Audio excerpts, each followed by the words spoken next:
지난 주말에 미국 채권 시장에서는 10년 뒤에 만기가 돌아오는, 그러니까 만기가 10년 남은 10년물 국채 채권의 이자가 3개월 만기 채권의 이자보다 더 낮게 떨어지는 상황이 벌어졌습니다. 이런 일은 12년 만에 일어나는 일이라는데요. 통상 이런 현상이 벌어지면 이건 경기 침체의 신호가 되고, 과거에도 이런 일 벌어지고 나서 조만간 경기 침체가 온 경우가 꽤 있어서요.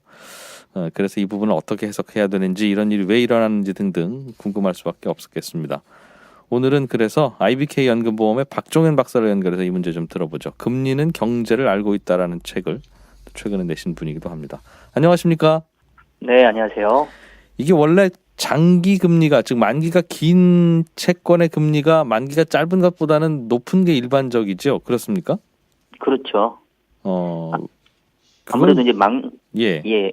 만기가 길수록 이 만기 상환의 채무 상환의 위험이 커지기 때문에 네. 아무래도 이제 좀 더 높은 금리를 요구하게 되는데, 근데 이제 국채의 경우에는 뭐 무위험 자산이기 때문에 이런 만기 상환에 대한 불확실성보다는 어떤 수급 요인이라던가 향후 금리에 대한 전망이라던가 이런 것들이 더 좀 중요하게 작용을 하기도 합니다. 그래서 여쭸어요. 미국 국채는 결국 미국 정부가 빌린 돈이니까 네. 이걸 3개월 빌려주나 10년을 빌려주나 10년 빌려줬으니 그 사이에 미국이 망할지 모르지 않느냐, 이런 건 이론으로나 존재하지 실제로는 그것 때문에 이자를 더 받을 일은 별로 없을 텐데, 그렇죠. 그럼에도 불구하고 10년물짜리가 더 이자가 높은 이유는 어떤 거라고 봐야 되겠어요, 그럼?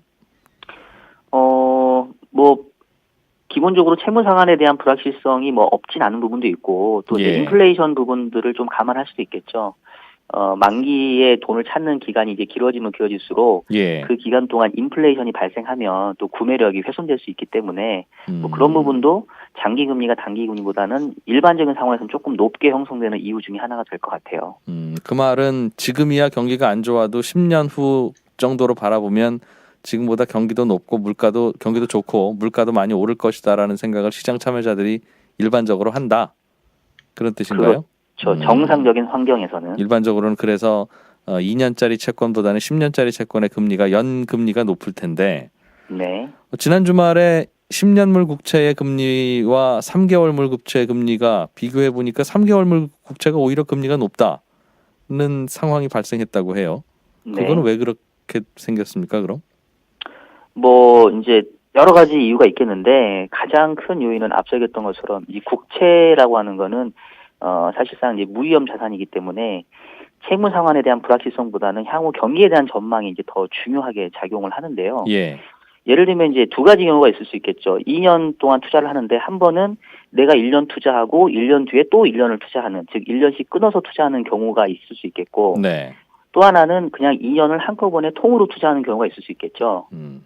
근데 만약에 사람들이 생각할 때 지금 1년간 돈을 빌려줄 때는 높은 금리에 받을 수 있는데, 예. 내가 1년 뒤에 다시 또 1년 동안 돈을 빌려줄 때는 이제는 매우 낮은 금리로 돈을 빌려줘야 될 환경이 될 것 같아라고 예상을 하게 되면, 1년 후에는 경기 안 좋아질 것 같다면.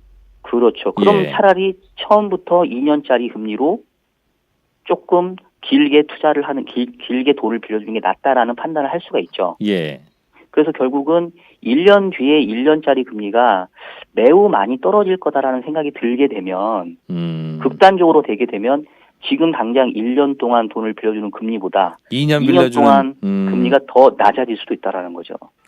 알겠어요. 앞으로 월세가 계속 떨어질 것 같은 생각이 들면 저 오래오래 한 5년 살겠습니다라는 세입자한테 알아서 월세 그러면 좀 깎아줄 테니까 그렇게 계약합시다 할 수도 있겠네요, 오히려. 그렇죠. 그런 예, 상황인 맞습니다. 거죠. 네네. 그 말은 그러면 미국의 10년물 국채 금리가 그렇게 낮아졌다는 뜻은 앞으로 10년 정도 내다보는 그런 시간의 시선으로 보면 경기 안 좋을 거다라는 생각들을 시장에서 많이 한다는 뜻이네요. 그렇죠. 결국은 이 장단기 금리 차이라는 게 경제에 대한 어떤 선행성을 가지고 있다라고 얘기들을 하거든요. 그러니까 그 얘기는 결국은 지금 당장의 금리는 경제가 좋으니까 높은 건 맞는데, 향후에 경기가 안 좋아질 거다라는 생각이 들게 되면 예. 그 자체가 장기 금리를 낮추는 요인이 되고, 그로 인해서 장단기 금리가 역전까지 가게 되면 이게 이제 경기 침체가 뭔가 목전에 왔다, 이런 강력한 신호로 우리가 생각해 볼 수 있다라는 거죠. 알겠습니다. 근데 그게 한 3주 전만 해도 안 그랬는데 갑자기 네. 이렇게 금리가 역전된 것은 장기 금리가 내려갔기 때문이고, 즉 10년물 금리가 가파르게 떨어져서 그렇고, 네. 그건 갑자기 왜 이런 일이 벌어졌어요? 그럼 경기 안 좋을 거라는 생각을 시장 참여자들이 최근 1, 2주 사이에 갑자기 했다는 뜻인가요? 제가 봤을 때는 그 지난주에 있었던 3월 FOMC가 조금 뭔가 트리거가 된 것 같아요. 그러니까 무슨 말씀이냐면 그 지난주 3월 FOMC는 이제 다 소화를 하셨겠지만 생각했던 것보다 연준이 상당히 통화 정책을 완화 스탠스로 바꿔버렸잖아요. 금리 안 올릴 거라고 그랬죠. 이번 올해는. 그렇죠. 예. 그러니까 원래는 2번 정도 금리를 올리겠다라고 했다가 이제는 아예 안 올리겠다라고 얘기를 해버리고 또 자산 축소도 생각했던 것보다 빨리 이제 단축시켜버리니까 이 금융시장에서 생각하기에는 연준이 이렇게 시장 친화적으로 나온 건 좋기는 한데 가만히 생각해 보니까 도대체 연준이 어떠한 위험을 캐치했기에 이렇게 급격하게 스탠스를 바꿔버리느냐. 네. 이거에 대한 우려를 제가 봤을 때는 이제 건드리지 않았나 싶고 또 실제로 그 지난주 뭐 금요일 날 발표됐던 이제 여러 가지 뭐 PMI 이런 제조업 관련 지표들까지도 안 좋게 나오다 보니까 예. 아 이거 뭔가 있는 거 아니냐. 이거 뭔가 시장이 알지 못했던 위험을 연준이 먼저 본 거 아니냐. 그러니까 네. 이제 이게 공포감을 자극했던 게 아닌가라는 생각이 들어요. 연준이 저렇게 갑자기 우리 금리 안 올릴게요라고 갑자기 저렇게 나오는 게 오히려 이상하다. 그렇죠. 사실 그렇죠. 병원에 누워 있는 환자는 가족들이 갑자기 잘해주면 뭔가 이거 이상한 진단 결과 나온 거 아닌가라고 걱정하는 것처럼. 그렇죠. 그것 혹시 추측이 되세요? 다들 걱정할 것 같긴 한데 연준은 그래도 네네. 이러저런 자료도 많이 보고 하니까 우리 시장에서는 못 보지만 연준은 뭔가 걱정하는 뭔가가 있는 게 아닌가라는 하는 것에 대해서 혹시 추측이 될 만한 게 있습니까? 근데 사실 이거는 이제 사후적으로밖에 확인할 수 없는데 왜냐하면 연준도 사실은 똑같은 사람들이 거기서 이제 연구를 하는 건데 네. 과거에도 보면은 연준이 금리 전망 자체를 수정한 적이 상당히 많아요. 그러니까 예를 들면은 뭐 2016년도에도 보면 원래 금리를 4번 올리겠습니다라고 예고했다가 결과적으로 2016년도 말에 한 번밖에 금리를 못 올리고 끝난 사례가 있거든요. 네. 그래서 지금으로서는 연준이 과하게 걱정을 한 건지 아니면 정말로 그냥 시장에 친절하게 뭔가 가이던스를 준 건지는 좀 앞으로 발표될 경제 지표를 볼 수밖에 없는 상황인 것 같고요. 그래서 결국 이제 시장이 경제 지표에 대한 민감도를 크게 키울 수밖에 없는 그런 환경에 왔다. 뭐 일단은 이렇게밖에 말씀드릴 수 없을 것 같아요. 알겠습니다.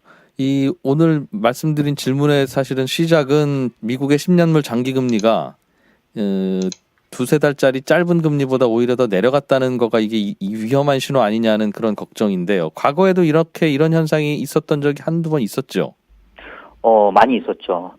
우리가 이제 과거 데이터를 보면 1950년대 이후에 장단기 금리 차가 역전됐던 사례가 한 9번 정도 되는데요. 예. 그 9번 중에 1966년 한 번을 제외하고는 모두 경기 침체로 연결이 됐고 시차로 보면은 대략 한 평균 5분기 정도, 한 네. 1년 3개월 정도 지나면 이제 경기가 침체 국면으로 들어가는 이런 아주 높은 그런 연관성을 사실 보여왔습니다.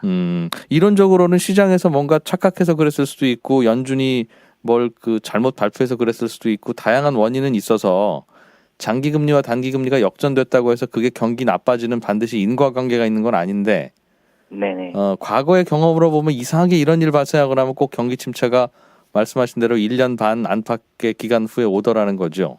그렇죠.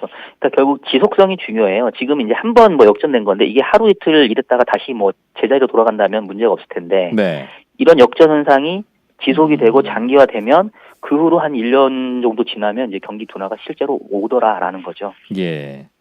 우리는 그럼 이 부분을 어떻게 대응해야 되겠습니까? 계속 지켜보는 수밖에 없다는 이야기는 뭐 이해는 됩니다만 들어봐야 도움은 안 될 것 같고. 네, 뭐 일단 대응 전략이라고 해봤자 결국 이제 경기가 기본적으로 순환적인 사이클을 보이잖아요. 예. 확장 국면도 있고 둔화 국면도 있고.